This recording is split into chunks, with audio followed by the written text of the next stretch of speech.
వృశ్చిక రాశి. వృశ్చిక రాశి వాళ్ళకి విశాఖ 4వ పాదం, అనురాధ 1, 2, 3, 4 పాదాలు, అలాగే జ్యేష్ఠ 1, 2, 3, 4 పాదాల్లో కలిసి ఉంటేనే వృశ్చిక రాశి. వీరికి ఈ సంవత్సరం అంతా ఏప్రిల్ 29 దాకా షష్టమందు తామ్రమూర్తిగా, సంవత్సరం అంతా సప్తమంలో తామ్రమూర్తిగానే గురువు ఉన్నాడు. శని సంవత్సరం అంతా అర్ధాష్టమున సువర్ణమూర్తిగా ఉన్నాడు. రాహుకేతులు సంవత్సరం అంతా తామ్రమూర్తులుగా 5, 11లో ఉన్నారు. అంటే మీకు ఈ సంవత్సరం ఈ అనురాధ నక్షత్రానికి శని అధిపతి, అంటే ఆ రాశికి అధిపతి అయిన వాడు మీకు కొంచెం అనుకూలంగా ఉన్నాడు కాబట్టి అర్ధాష్టమ శని అనే భావన, ఆ బాధలు కొంచెం తగ్గుతాయి అనే దానికి చూసుకోవచ్చు. అలాగే గోచారంలో ఏప్రిల్ 30 నుండి గురువు పాపి, శని రాహుకేతు సంవత్సరం అంతా శుభులు కాబట్టి మిశ్రమ ఫలితాలు ఎక్కువగా ఉన్నాయి.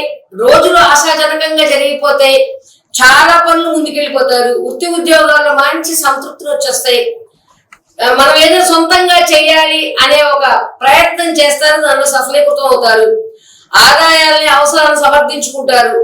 అన్ని రంగాల్లో కోర్టు లిటిగేషన్స్ ఏమున్నా ముందుకు వెళ్ళి ఆగిపోయిన ఈ సంవత్సరం అది పూర్తిగా బాగా ఉంటుంది.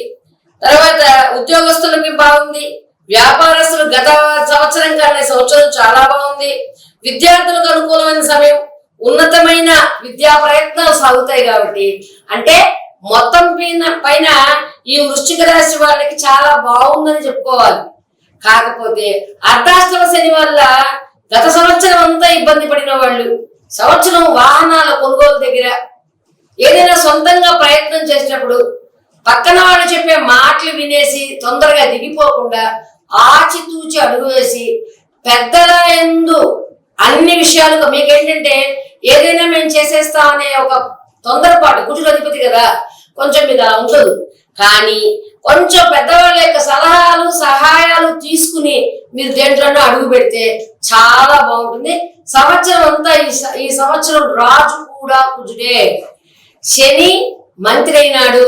మీ రెండు మీకు ఉపయోగపడతాయి కాబట్టి సంవత్సరం అంతా కుజుడికి శనికి తైలాభిషేకం, అక్కడేమో కుజుడికి కందులు దానం చేస్తూ, ఈశ్వరుడు రుద్రాభిషేకం చేసి సుబ్రహ్మణ్య స్వామికి పాలాభిషేకాలు చేసుకుంటూ, అప్పుడప్పుడు ఆ యొక్క దేవాలయాలను సందర్శిస్తూ దాని యొక్క వస్తువుల్ని అంటే కందిపప్పుతో అన్నం చేసి ఎవరికైనా పెట్టడం.